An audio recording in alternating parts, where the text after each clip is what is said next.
Halo semua, di sini saya akan sedikit memaparkan mengenai etika profesi dengan topik plagiarisme dan kiat menghindarinya. Sebelum itu, saya akan memperkenalkan diri. Perkenalkan, nama saya Loisa Petronella Silalahi dari kelas CE 5B dengan NIM 2305 112134. Selanjutnya kita akan memasuki materi yang pertama, latar belakang. Perkembangan teknologi dan kemudahan akses internet telah memberikan banyak manfaat dalam dunia pendidikan. Namun di sisi lain, kemudahan ini juga menyebabkan meningkatnya praktik plagiarisme di kalangan mahasiswa. Banyak mahasiswa yang tanpa sadar melakukan tindakan copy-paste dari internet tanpa mencantumkan sumber, menunjukkan rendahnya kesadaran akan pentingnya etika akademik. Fenomena ini perlu disikapi karena plagiarisme dapat merusak integritas ilmiah, menghambat kemampuan berpikir kritis, dan menurunkan kualitas pendidikan. Selanjutnya, pengertian dari plagiarisme. Plagiat adalah perbuatan sengaja atau tidak sengaja untuk memperoleh nilai dari karya ilmiah pihak lain dengan mengutip sebagian atau seluruh karya tersebut tanpa menyatakan sumber secara tepat dan memadai. Atau bisa disebut juga plagiarisme adalah tindakan menjiplak ide, kata, atau karya orang lain dan mengakuinya sebagai karya sendiri. Orang yang melakukan tindakan plagiarisme disebut sebagai plagiator atau penjiplak. Selanjutnya ada juga jenis-jenis plagiarisme. Yang pertama itu berdasarkan kesengajaan, ada dua.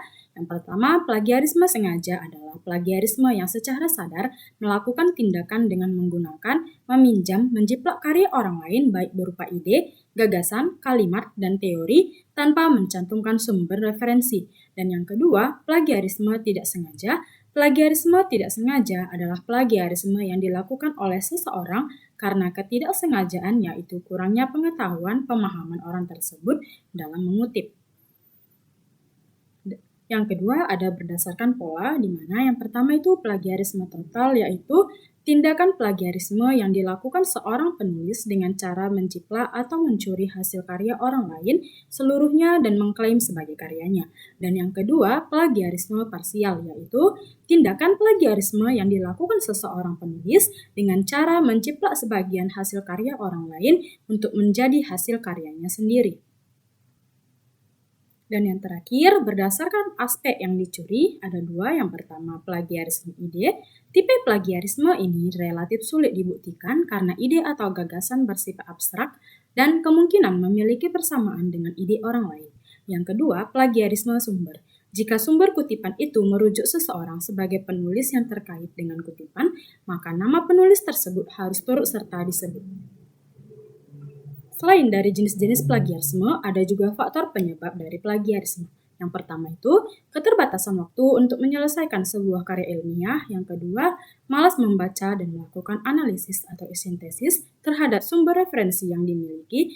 Dan yang ketiga, tidak memiliki pemahaman tentang kapan dan bagaimana melakukan kutipan. Dan yang keempat, kurangnya perhatian dosen terhadap persoalan plagiarisme.